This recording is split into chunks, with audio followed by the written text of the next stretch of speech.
यहाँ श्री परीक्षित जी कहते हैं कि मैं तुम्हें श्रीमद् भागवत कथा कहता हूं, और तब वे श्रीमद् भागवत कथा कहना आरंभ करते हैं।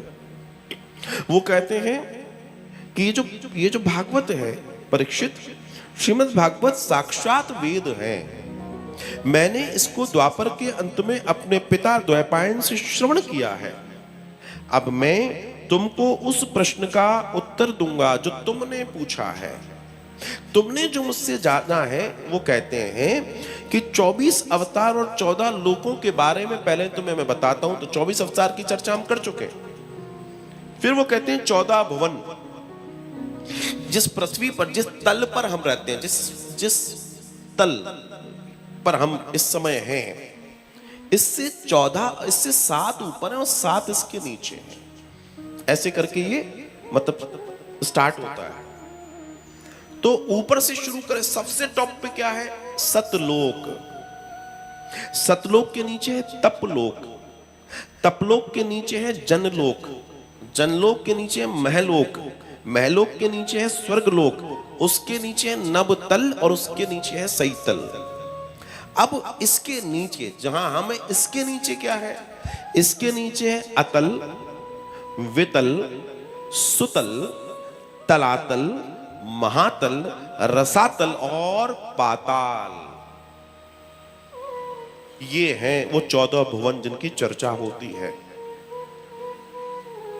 और आपको बताऊं, ये जितनी चर्चा हम कर रहे हैं, जितनी चर्चा हम कर रहे हैं, कई बार लोग सोचते होंगे क्या नीचे भी कोई जीवन होगा? यस, ये जितने तलों की चर्चा है, सब जगह जीवन है। और आज का विज्ञान हैरान है। अभी मैं एक डॉक्यूमेंट्री देख रहा था, उसमें वैज्ञानिक इतनी तबीयत से परेशान हो रहे हैं कि समुद्र के एक लेवल है, उसके बाद इतना प्रेशर हो जाता है कि कोई जीवित नहीं रह सकता। पानी का भार हो जाता है ना, और वहां सूर्य का प्रकाश नहीं जाता, ऑक्सीजन नहीं होती है। लेकिन वहां उन्होंने अपनी टेक्नोलॉजी से जो चीजें देखी हैं वो ये कि वहां बहुतायत मात्रा में एक पूरी की पूरी जातियां हैं, स्पीसीज हैं, और वो कैसे जी रहे हैं? वहां भी ऑक्सीजन है, और वो ऑक्सीजन कैसे प्रोड्यूस कर रहे हैं, कैसे जीवन को जी रहे हैं, ये कल्पना के परे है। वो आश्चर्य में है कि कैसे हो सकता है। हम सोच रहे हैं यहां हम हैं। जितनी नदियां हम अपने इस तल पर देखते हैं, उससे ज्यादा बड़ी नदियां भूमि के अंदर हैं। उससे ज्यादा बड़ी बड़ी नदियां भूमि के अंदर हैं। उससे बड़ा जीवन है वहां पर।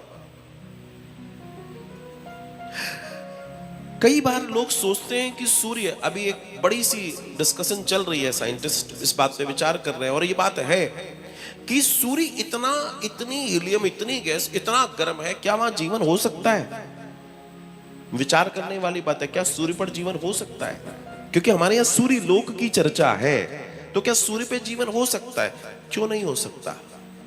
जितनी हीट है वहां पर, उससे ज्यादा हीट जो सहन कर ले, वो वहां रह सकता है? रह सकता है। हम बर्फ में नहीं रह सकते, नहीं रह सकते, लेकिन इस दुनिया में ऐसे लोग हैं जो -60 और 65 और 70 पे भी रह रहे हैं। यहां थोड़ी सी हो जाए तो ज ज ज ज ज ज ज ज करने लगते हैं। It's matter of habit. जो जिस जगह उत्पत्त हो रहा है, उसकी स्थिति वैसी होगी। जब आप ध्यान में जाएंगे, जब आंखें बंद करेंगे, लेवल्स ऊपर जाएंगे, तो ये सारे तलों की आपको देख सकते हैं, आपको दिखता है। ये जो आकाश में आप सप्तऋषि तारा समूह देखते हैं ना, दिखता है ना आपको? ये जो सप्तऋषि तारा समूह है, ये 4 बार बदलता है। चाहो तो आप, चैत्र नवरात्र शुरू हो गया, अब तो यहां तो तारे, अब तो गैसें इतनी है तो दिखते नहीं है, तो कोशिश करना देखने की। तो इस समय जो उसका आकार है, मान लीजिए उसका आकार ऐसा है, ठीक है ना, ऐसा होता है, तो 3 महीने बाद वो ऐसा हो जाएगा, उसके 3 महीने बाद वो ऐसा हो जाएगा, 3 महीने बाद ऐसा हो जाएगा, जो हमारा सातिया होता है। सप्तऋषि 4 मूवमेंट लेते हैं और वो सातिया बनाते हैं। सातिया समझते हैं?